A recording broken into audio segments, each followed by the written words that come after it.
Hey everyone, how's it going? Today we're going to be talking about infighting, bias, and mismanagement. Or at least as I misspelled the word in the script here, mismangagment, which has an entirely different connotation. But anyway, on any project, in any group, and with any decision being made, more likely than not there's going to be some kind of disagreement.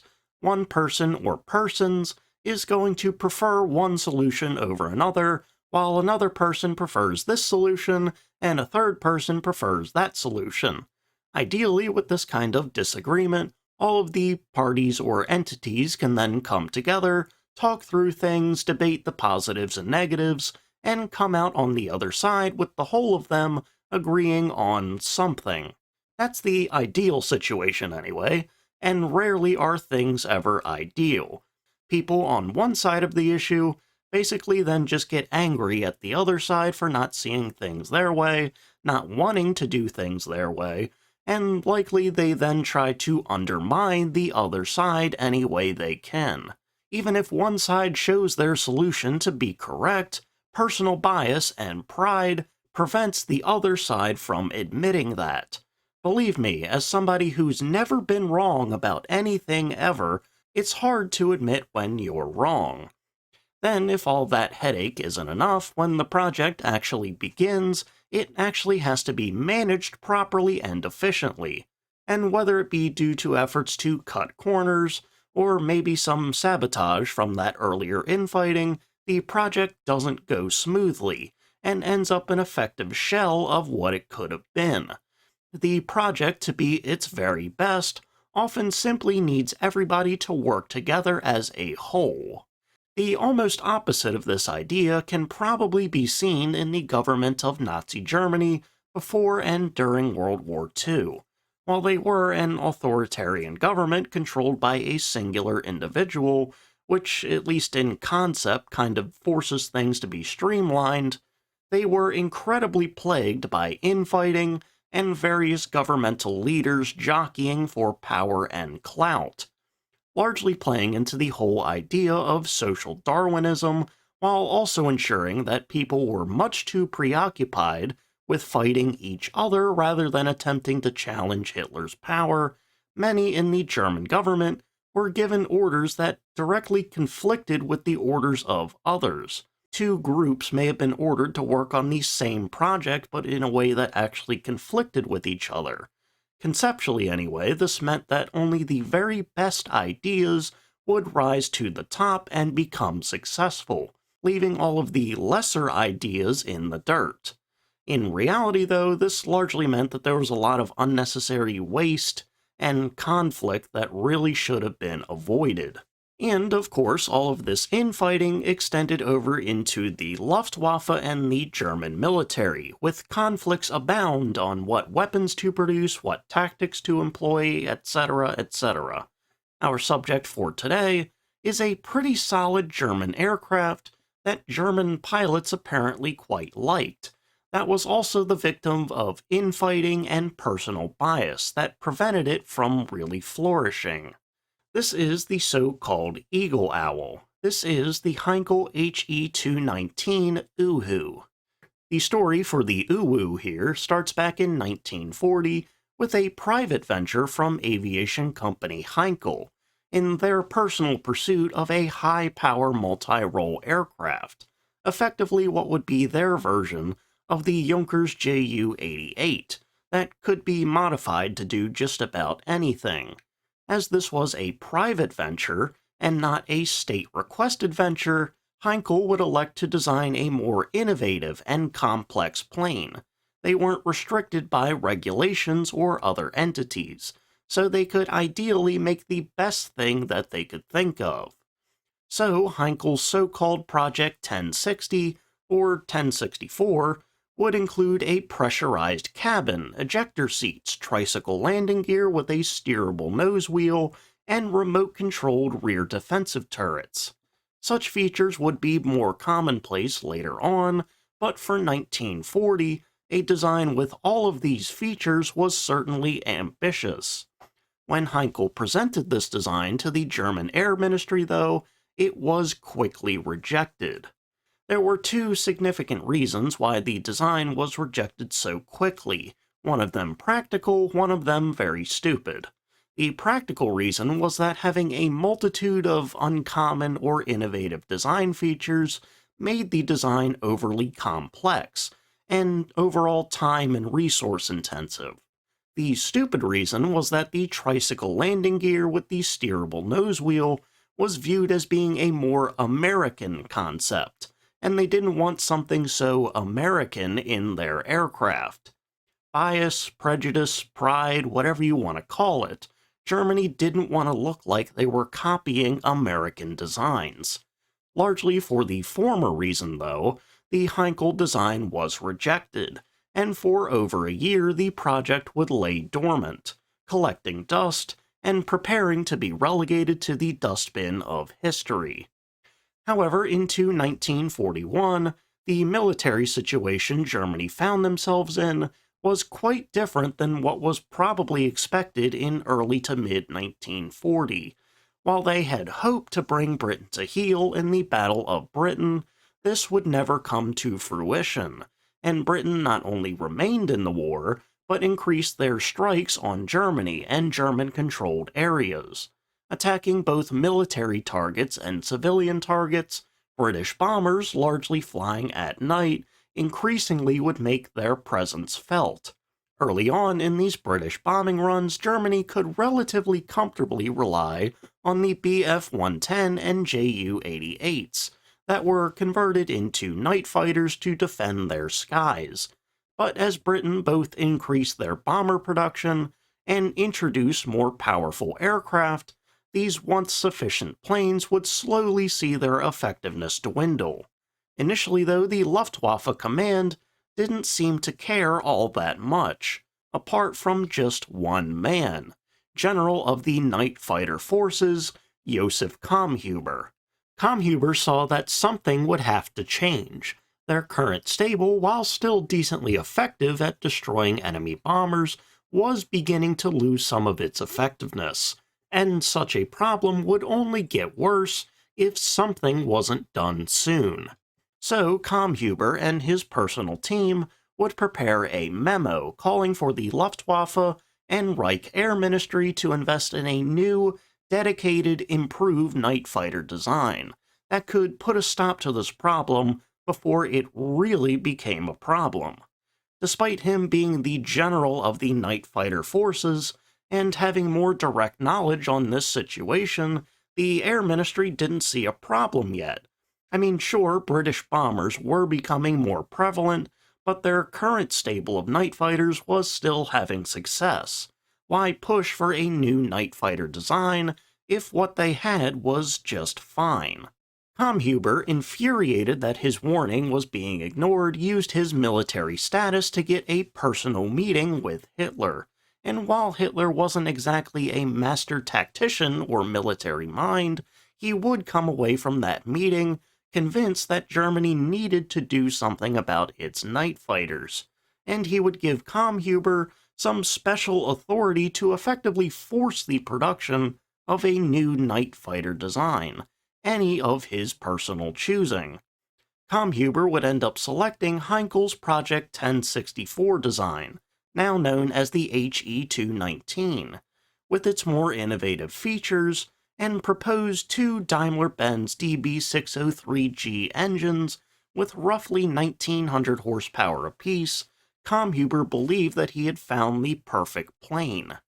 Thus, the HE-219 was revived and pulled from the dustbin of history to begin official design work with Kammhuber and the Air Ministry. As the design was not requested from the Air Ministry, and was instead just selected by Kammhuber, there weren't really any requirements that Heinkel had to follow here. They could make the 219 how they wanted to make it. Either they could use the Project 1064 design as it stood now, or they could rework it a bit. Largely, the initial HE-219 design was as it was written up in the original project. Initially measuring in at 14.48 meters long, 18.5 meters wide, and 4.1 meters tall, the 219 prototype was a slim, sleek, and also pretty well-armed aircraft. Contained within its thin fuselage and wing roots would be an armament of two forward-firing 15mm machine guns, one in each wing root, along with either two 20mm or one 30mm cannon in the ventral position, basically around where the bomb bay would be. In front of the tail section, two 13mm machine guns, one on top, one below, would be remote controlled. While it was designed just to be a night fighter, the 219 prototype was also able to carry upwards of 4,400 pounds of explosives for some added versatility and potential night bombing use. A crew of two would sit up front under a more bubble-style canopy, and they would sit back to back, with the rear crew member manning the defensive turrets. As the canopy sat tall above the fuselage and went straight up to the nose, this gave both crew members excellent vision all around. Powering the 219 would be two inline liquid-cooled DB603 engines, outfitted with annular radiators, much like the Ju-88 had, that would give them the appearance of being radial engines. By March 1942, the HE-219 design schematics were mostly complete, but shortly thereafter there were already two major setbacks, both of them the exact same thing, but they happened about a month apart. First, in March, a British attack on Rostock, Germany, destroyed the bulk of the 219 schematics, and a month later, in April, another attack destroyed the bulk of the backup schematics. Luckily, enough of the schematics and the full-scale prototype that they had started working on would manage to survive, and they were able to sort of piece things together. To avoid further attacks, the main site for design and production was then moved to just south of Vienna. Then, after this, the 219 would suffer yet another delay, this time in the engines. The intended engines, the DB603G, were still in testing, and in fact these variant engines would never make it into production. While they would wait for these engines that would never actually come, Heinkel elected to use less powerful DB603A engines that had around 1,700 horsepower. Even though these engines actually made it into production, it still wouldn't be until August 1942 that Heinkel actually received them. But eventually, with engines in hand, by sometime between November 6 and November 15, 1942, the first prototype would be ready to take to the air. In the meantime, though, while they were still waiting for the engines, some minor design changes would be enacted, including the removal of the two remote turrets in the front of the tail section. The reason being that the force of air pressure against them would likely prove to be too much for the hydraulic system that was controlling them, and so they would be removed as a result. With the removal of these two turrets, the intended forward armament would be altered to be much stronger as a result.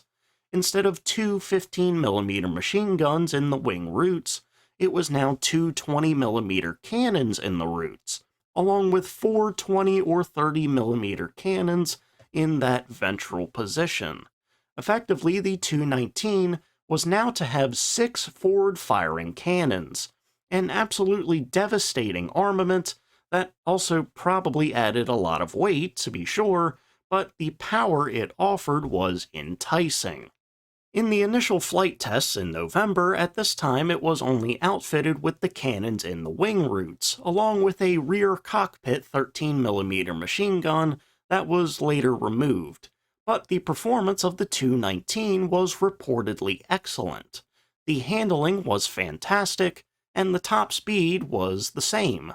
The only real problem came in the form of some instability, a problem that was later fixed by making the tail surfaces larger.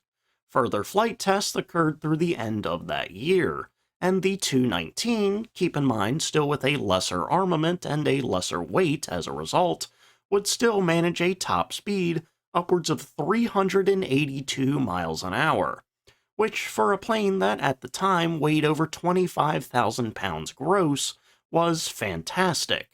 If pitted against any bomber that Allied forces had to offer, the Tu-19 would certainly be a tough opponent. Even against some later escort aircraft like the de Havilland Mosquito, the Tu-19 would likely still be a handful.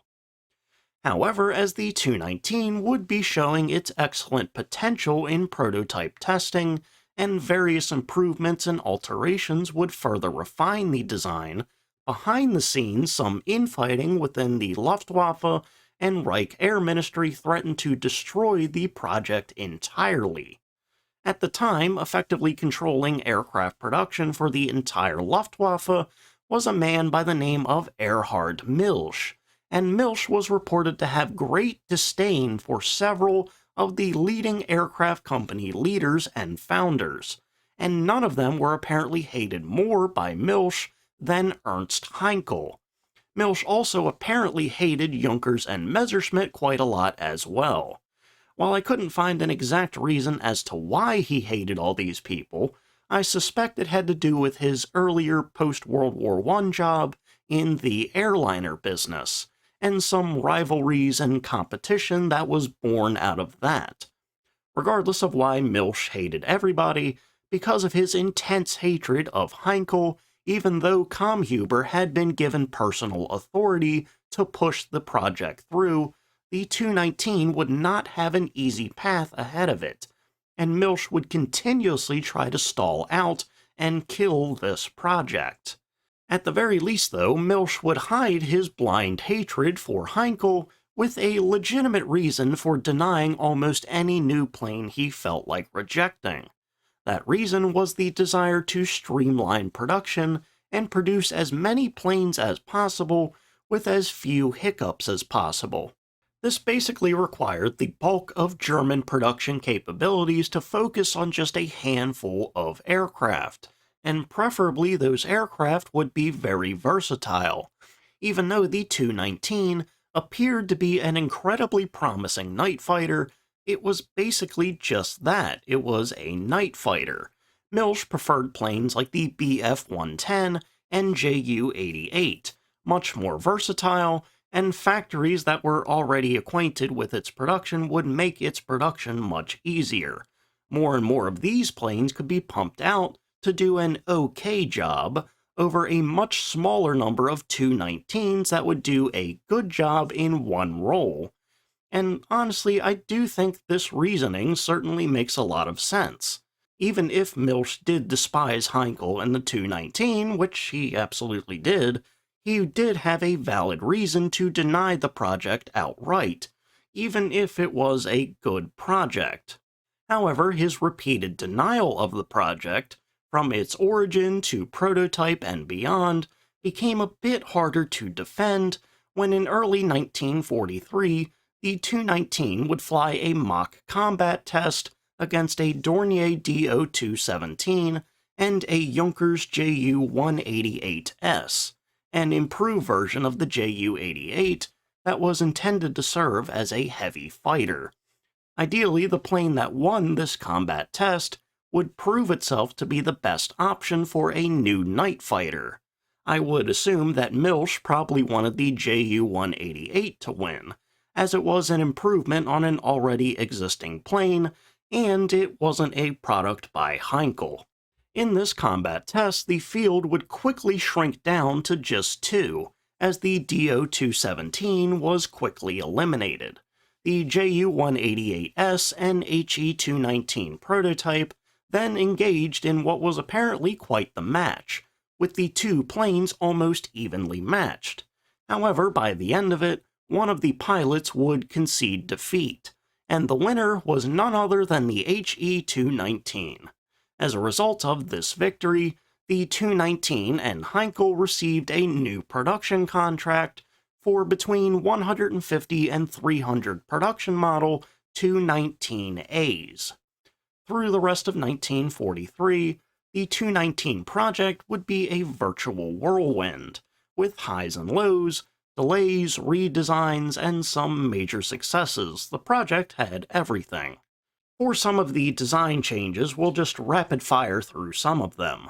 The length of the plane was increased up to 15.33 meters in an effort to increase stability, and the tail surfaces were also enlarged in this effort as well. The 4 belly-mounted 30mm cannons was found to be a problematic armament due to the excess gases expelled, and so that armament was largely dropped in favor of 4 20mm cannons. Instead of the tail defensive guns, an obliquely firing pair of 20 or 30mm cannons was added, in the rear fuselage just after the wings. These would fire up at a 65-degree angle and ideally would attack a weak spot under Allied bombers, where they occasionally lacked more adequate defensive armament. For the delays in the project, aircraft production delays and some design alterations as well can be traced back to the lack of an adequate number of the desired DB603G engines, and reminder they would never really have these engines. Because of this shortage, the design was then shifted over to use the DB603E model instead, which had about 100 horsepower less. However, there were also initial shortages in this engine as well, although it would actually make it into production unlike the G model. This would then force Heinkel to use the even less powerful initial DB603A engines for the initial production model A0 aircraft and beyond. As for the rest of the plane's models, the subsequent model, the A2, would see extended engine nacelles and some extra fuel. These additions on the A2 would end up reducing performance though, lowering the top speed down to around 360 miles an hour. As for the A1 model, that was a proposed recon bomber that never came to fruition. Also never coming to fruition was A3, 4, 5, and 6. And each of these designs attempted to give the Tu-19 more variability, from fighter-bomber to heavy fighter to designated mosquito destroyer.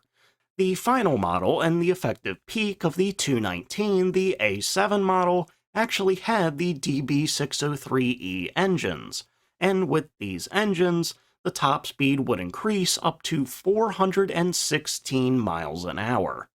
Still, even though the engines would delay and alter the project quite a bit, in mid-1943, with some of the A0 models being delivered for testing, they were then rolled out for some combat missions, to see what they could really do against British bombers in live combat. Reportedly, the first mission and subsequent handful of missions was a stunning success. Allegedly, in the first mission, a singular Tu-19 would destroy 5 British bombers unscathed, and then, comically enough, it crashed on the runway back home after the pilot misjudged the landing. Still though, 5 down bombers for no losses, nary a scratch even, was amazing. Word of this accomplishment would reach Milch, and him still hating the Tu-19, simply remarked that perhaps the pilot flying it could have had those results with another plane. Basically, that was him saying it wasn't the plane that was good, it was the pilot. In the next few nights, allegedly the Tu-19 would take out nearly 24 more bombers, along with a handful of de Havilland mosquitoes. Of course, I do have to say allegedly, as this probably didn't happen, as there aren't any actual records of it occurring.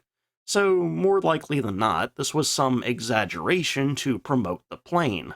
But the promotion of this event didn't seem to help all that much, as in December 1943, Comhuber would be transferred to command a different unit, meaning that he no longer led the night fighter forces, nor did he now have the power to force the Tu-19 into production anymore.